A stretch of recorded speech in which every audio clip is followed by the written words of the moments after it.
Welcome viewers. Welcome to TriTech Engineering Solutions. So இன்றைக்கி இந்த வீடியோவில் நம்ம என்ன பார்க்க போகிறோம்னா how to solve a problem on a dual cycle. So dual cycle in the sense it is a combination of Otto cycle and diesel cycle or constant volume cycle or constant pressure cycle. இப்போ இந்த கொஸ்டினில் என்ன சொல்கிறாங்க, the shift volume of a diesel engine working on a dual cycle. So the diesel engine வந்து என்ன ஆகுது, working on dual cycle with a volume of 0.053 meter cube and a clearance volume of 0.0035 meter cube. The maximum pressure is 65 bar. The fuel injection end at 5% of stroke. The temperature and the pressure at the compression are 80 degrees Celsius and 0.9 bar. Calculate the air standard efficiency. Then the gamma value is 1.4 for air. So இதில் என்ன பண்ணுறாங்க, first we need to calculate. So based on the dual cycle, so this is a PV diagram. So this is a pressure and volume diagram. So நம்மளுக்கு என்ன தெரியும், first PV diagramல this is a dual cycle. So it's combination of constant pressure and then constant volume. So the heat is added at constant volume and constant pressure. Then the section stroke is take place and then compression take place at adiabatic process. Then the heat rejection at a constant volume. So this is a 1, 2, 3, 4 and then 5. So 1 to 2 that is a adiabatic compression. Then 2 to 3 is a constant volume heat addition. Then 3 to 4 constant pressure heat addition. Then 4 to 5 that is a adiabatic expansion. Then 5 to 1 that is a constant volume heat rejection. Okay, first PV diagram draw பண்ணிடலாம். Next என்ன பண்ணலாம், just we will continue the problem. So this is a volume remain constant, this is a pressure remain constant. So these two are adiabatic process, adiabatic compression, this is a compression. So this is expansion. So you must be understand expansion. நீங்கள் first என்னென்னா எப்பவுமே சைக்கிளை understand பண்ணிக்கோங்க, memory பண்ணக்கூடாது, என்னென்ன process நடக்குது. So that ஈஸியாக நம்ம சம்மு சால்வ் பண்ணிடலாம். ஏன்னா டேட்டாஸ் எழுதணும்னா நம்மளுக்கு வந்து ஃபஸ்ட்டு பேசிக் தியரிட்டிக்கல் நாலேஜ் வந்து ரொம்ப ரொம்ப இம்பார்ட்டன்ட். ஓகேவா? ஸோ ஃபஸ்ட்டு இங்கே என்ன சொல்கிறாங்க பாருங்கள், ஃபஸ்ட்டு ஷிஃப்ட் வால்யூம் கொடுத்துருக்காங்க. தட் இஸ் கிவன் டேட்டாவில் given data. So shift volume VS equal to 0.0053 metre cube. Next என்ன சொல்கிறாங்க, கிளியரன்ஸ் வால்யூம் கொடுத்துருக்காங்க. That is 0.00035 metre cube. So என்ன கொடுத்துருக்காங்க, so this is a shift volume. So that is VS. So this is a clearance volume, this is clearance volume VC. ஓகேங்களா? V2. ஓகேவா? So next வேறு என்ன கொடுத்துருக்காங்க பாருங்கள், the maximum pressure. So எங்கே maximum pressure நம்மளுக்கு இருக்கும், அட் த P3. ஓகேவா? இங்கே தான் ப்ரெஷர் வந்து அதிகமாக இருக்கும். ஓகேங்களா? ஸோ இங்கே தான் ப்ரெஷர் வந்து அதிகமாக இருக்கும். ஏன்னா கான்ஸ்டன்ட் வால்யூமில் வந்து என்ன பண்ணுறீங்க, ஹீட் ஆட் பண்ணுறீங்க. ஹீட் ஆட் பண்ண சொல்ல என்ன ஆகும், ஸோ ஆல்ரெடி கம்ப்ரஸ் பண்ணி வச்சுருக்க யார் வந்து ப்ரெஷர் வந்து அதிகமாகும். ஸோ அப்போது 0.3 வந்து ப்ரெஷர் வந்து அதிகமாக இருக்கும். ஸோ 3 to 4 வந்து பார்த்திங்கன்னா கான்ஸ்டன்ட் ப்ரெஷர் ப்ராசஸ். ஸோ அப்போ P3 equal to P4 equal to 65 பார். ஓகேங்களா? ஸோ அதுக்கு தான் PV டயக்ராம் ட்ரா பண்ண சொன்னேன். ஸோ அப்போ தான் நம்மளுக்கு என்ன கொடுத்துருக்காங்கன்னு நம்மளுக்கு தெரியும். ஓகேவா? எந்த பாயிண்ட் P3யா P1னான்னு நம்ம ஈஸியாக எழுதலாம். நெக்ஸ்ட் என்ன சொல்கிறாங்க, the fuel injection at end of the pipe end at 5% of stroke அப்படின்னு சொல்கிறாங்க. ஸோ இது என்ன சொல்கிறாங்க, உனக்கு வந்து ஃபியூவல் ஸ்ப்ரே பண்ணுறாங்க இல்லையா, இன்ஜெக்ஷன் பண்ணுறாங்க இல்லையா, இன்ஜெக்ட் பண்ணுறாங்க இல்லையா, அது வந்து என்னென்னா 5% வந்து ஸ்ட்ரோக் லென்த்துன்னு சொல்கிறாங்க. So I will explain that, solve பண்ண சொல்கிறேன் அது என்னென்னு. நெக்ஸ்ட் என்ன சொல்கிறாங்க, the temperature and pressure is 80 degree Celsius and 90 degree Celsius bar. ஓகேவா? ஸோ அப்போ எங்கே சொல்கிறாங்க, the temperature and pressure at the compression. So compress பண்ண சொல்ல ப்ரெஷர் எங்கே கம்ப்ரஸ் பண்ணுவாங்க, இங்கேருந்து தான் ஸ்டார்ட் ஆகும். ஸோ அப்போ இங்கேருந்து தான் கம்ப்ரஸ் பண்ணுறாங்க. ஸோ அப்போது P1 கொடுத்துருக்காங்க, எவ்வளோ பார் கொடுத்துருக்காங்க, 0.9 பார். நெக்ஸ்ட் T1 கொடுத்துருக்காங்க, that is 80 degree Celsius plus 273. You must be substitute in Kelvin. So 353 Kelvin. ஓகேவா? ஸோ நம்மளை என்ன கேட்குறாங்க, நெக்ஸ்ட் காமா வேல்யூ கொடுத்துருக்காங்க 1.4. நம்மளை என்ன கேட்குறாங்க, ஏர் standard efficiency. So we need to find out to find என்ன கேட்குறாங்க, ஏர் ஸ்டாண்டர்ட் எஃபிஷியன்சி வந்து கேட்டிருக்காங்க. ஓகேங்களா, எஃபிஷியன்சி. ஸோ எஃபிஷியன்சி வந்து கேட்டிருக்காங்க. ஸோ நம்ம ப்ரொசீட் பண்ணலாம். First air standard efficiency formula என்ன, for dual cycle we know that air standard efficiency of dual cycle is 1 minus 1 by r power gamma minus 1 into beta into rho power gamma minus 1 divided by beta minus 1 in plus beta into gamma into rho minus 1. So இதுதான் நம்மளுக்கு formula. So இப்போ நம்ம 1 by 1 கண்டுபிடிக்கலாம். First நம்மளுக்கு R கண்டுபிடிச்சிடலாம். So R is nothing but என்ன, we know that V1 by V2. V1 என்ன, total volume, இதுதான் V1. ஸோ இது டோட்டல் வால்யூம், இதுதான் என்ன, V1.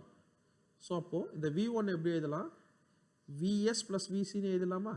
ஸோ Vs ப்ளஸ் விசி சேர்த்தா டோட்டல் வால்யூம் கிடைக்கும். அப்போது Vs plus VC. So V2 is nothing but clearance volume. அப்போ அப்படியே விசின்னு எழுதிடலாம். ஸோ அப்போ நம்மளுக்கு Vs கொடுத்துருக்காங்களா கொஸ்டினில், 0.0053 ப்ளஸ் 0.0035 டிவைடட் பை 0.0035. ஸோ இதை போட்டால் நம்மளுக்கு ஆர் வேல்யூ கிடச்சிடும். ஸோ எனக்கு ஆர் வேல்யூ எவ்வளோ வருதுன்னா 16.14. So this is a compression ratio.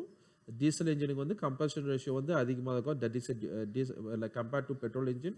Petrol இன்ஜினில் compression ratio never exceed more than 8. இதில் பார்த்தீங்கன்னா it will vary from 16 up to 16 வரைக்கும் இது வேரி ஆகும். ஓகேவா? ஸோ இதோட வேல்யூ வந்து ஆர் இஸ் 16.14. ஃபஸ்ட்டு நெக்ஸ்ட் நம்ம என்ன கண்டுபிடிக்கலாம், ஆர் கண்டுபிடிச்சிட்டேன். நெக்ஸ்ட் ரோ கண்டுபிடிச்சிடலாமா. ரோன்றது என்ன, cut off ratio. So cut off ratio, cut off ratio.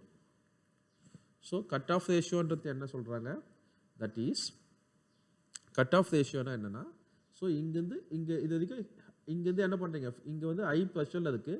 இதுக்கப்புறம் என்ன பண்ணுறா, ஃபியூலை வந்து ஸ்ப்ரே பண்ணுறீங்க. இந்த இடத்துல தான் என்ன பண்ணுறீங்க, டீசலை வந்து ஸ்ப்ரே பண்ணுவாங்க. ஓகேவா, பெட்ரோல் இன்ஜின் தான் ஸ்பார்க் பண்ணுவாங்க. இங்கே வந்து என்ன பண்ணுவாங்க, ப்ரெஷர் நல்லா ஹை ப்ரெஷருக்கு ஃபியூலை இங்கேருந்து இது வரைக்கும் பார்த்தீங்கன்னா ஹை ப்ரெஷர் சேம் ப்ரெஷரில் இருக்கும். இந்த இடத்துல வந்து ஃபியூலை ஸ்ப்ரே பண்ணுறாங்க. அப்போ இங்கே பிகினிங் ஆகிட்டு இங்கே கட் ஆகும். அப்போது கட் ஆஃப் வேல்யூ பார்த்தீங்கன்னா it is with V3 and V4. ஏன்னா வால்யூமில் தான் ஸ்ப்ரே பண்ணுறாங்க. ஓகேங்களா. ஸோ அப்போது cut off ratio is nothing but rho is nothing but V4 divide by V3. So V4 by V3. இதில் பாருங்கள், இங்கே இதுவும் சேம் தான். V4 இஸ் நத்திங் பட் என்ன பாருங்கள், V4 then V3. So V3 equal to V2ன்னு சொல்லிடலாமா. பட் இங்கே என்ன சொல்கிறான்னா, அந்த ஸ்ப்ரே பண்ணுறாங்க இல்லையா, இங்கே இந்த பாயிண்ட் பாருங்கள், the fuel injection end at 5% of stroke. அப்போனா the fuel injection எங்கே பண்ணுறாங்க, இந்த வால்யூமில் தான் பண்ணுறாங்க. இந்த இடத்துல தான் இந்த வால்யூமில் தான் என்ன பண்ணுறாங்க, ஃபியூல் வந்து இன்ஜெக்ட் பண்ணுறாங்க. ஸோ இங்கேருந்து இது வரைக்கும் பார்த்தீங்கன்னா வால்யூம் கான்ஸ்டன்ட்டாக இருக்கும். ஓகேவா.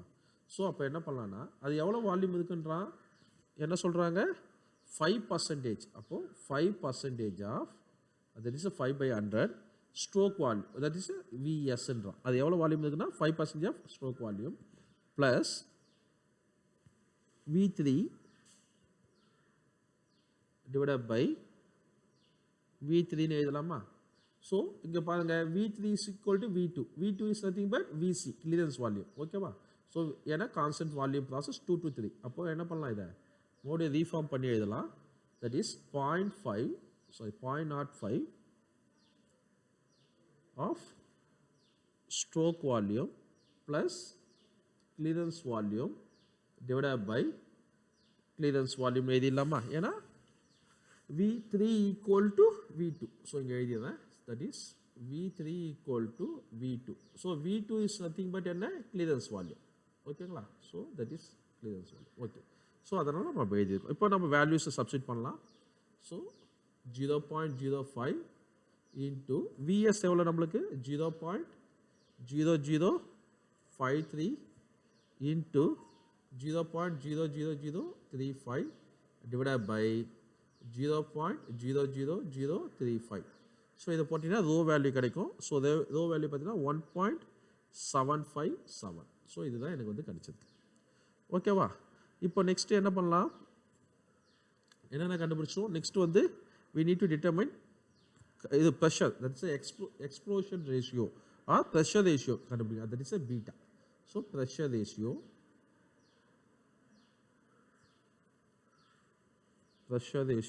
or explosion ratio, that is beta equal to P3 by P2. எங்கே நடக்குது பாருங்களேன், இங்கே தான் என்ன ஆகுது, கம்ப்ரஸர் ப்ரெஷர் வந்து இதுவாகுது. ஸோ இதுதான் எக்ஸ்ப்ளோஷன் ரேஷியோ. இங்கே எவ்வளோ ப்ரெஷர் இருக்கோ அதுக்கப்புறம் இந்த ப்ரெஷர் கான்ஸ்டன்ட் தான். அப்போது 2 to 3 எவ்வளோ ப்ரெஷர் இருக்கோ அதுதான். ஏன்னா இங்கே தான் ஹீட் ஆட் பண்ணுறீங்க. ஸோ இங்கேருந்து கம்ப்ரஸ் பண்ணுறேன், இங்கே ஒரு ப்ரெஷர் இருக்கும். இதுக்கப்புறம் ப்ரெஷர் வந்து பிஸ்டன் மூவ் பண்ணி பண்ணல. என்ன பண்ணுறேன், நான் ஹீட் ஆட் பண்ணதுனால டெம்பரேச்சர் ரைஸ் ஆகுதுனால ப்ரெஷர் ரைஸ் ஆகுது. அப்போது இங்கே P3. அப்போ இதுக்கு இந்த ரெண்டுத்துக்கு தான் ப்ரெஷர். இந்த எவ்வளோ ப்ரெஷர் இருக்கோ அந்த அளவு தான் என்ன ஆகும், எக்ஸ்ப்ளோஷர் வந்து நடக்கும், ஸ்ப்ரே பண்ண சொல்ல டீசல். அப்போது beta is related with 2 to 3 process. So அப்போ என்ன பண்ணலாம், P3 by P2. ஓகேவா? அப்போது நம்ம என்ன பண்ணோம், ஃபஸ்ட்டு P3 P2 வந்து we need to determine. So P3 கொடுத்துட்டாங்க, P2 நம்ம கண்டுபிடிக்கணும். ஸோ P2 கண்டுபிடிக்கணும் உங்களுக்கு என்ன பண்ணலாம்னா ப்ராசஸ் 1 to 2 எடுத்துக்கலாம். ஓகேவா? ஸோ ப்ராசஸ் 1 to 2 என்ன தெரியும், adiabatic compression. So adiabatic compression நம்மளுக்கு என்ன ரிலேஷன் தெரியும், P1 V1 power gamma equal to P2 V2 power காமான்னு எழுதலாமா? அப்போ P2 by P1 equal to V1 by V2 power காமான்னு எழுதிடலாமா? ஸோ P1 தெரியும், P2 தான் நம்மளுக்கு வேணும். ஸோ அப்போ P2 equal to P1 into V1 by V2ன்றது என்ன, R. ஸோ R வேல்யூ எவ்வளோ கண்டுபிடிச்சோம், that is R power gamma. That is P1ன்றது நம்மளுக்கு எவ்வளோ கொடுத்துருக்காங்க கொஸ்டினில் 0.9 இன்ட்டு R வேல்யூ எவ்வளோ 16.14, காமா வந்து 1.4. ஸோ இதை கண்டுபிடிச்சிங்கன்னா 44.22 bar. ஓகேங்களா? ஸோ P3 கொஸ்டின்லேயே கொடுத்துட்டான். ஸோ அப்போ நம்ம எடுத்து போய் சப்ஸ்டிட் பண்ணலாம். பீட்டாவில் beta equal to 65 divided by 44.22, that is 1.47. So இப்போ இந்த ஃபார்முலாவில் எல்லா வேல்யூஸும் நம்ம கண்டுபிடிச்சிட்டோம். இப்போ எல்லாத்தையும் எடுத்து போய் சப்ஸ்டிட் பண்ணலாம். So that is efficiency of dual cycle is equal to 1 minus 1 by R value எவ்வளோ 16.14 power 1.4 minus 1, 1.4 minus 1 into 1.47 into 1.76 power 1.4 minus 1 divided by 1.47 minus 1 plus 1.47, that is beta value, into 1.4 into 1.76 minus 1. So இப்போ இதில் substitute பண்ணினா we will get the value of 0.6383 வருது, that is equal to 63.8%. ஓகேங்களா? So this is the example problem of dual cycle. So thank you for watching my video. இந்த video உங்களுக்கு பிடிச்சிருந்தா like பண்ணுங்கள், என்னுடைய சேனலை சப்ஸ்கிரைப் பண்ணுங்கள். உங்களுக்கு எதனா டவுட் இருந்தால் கமெண்ட்ஸ் சாட் பாக்ஸில் போடுங்க, I will explain it. Thank you.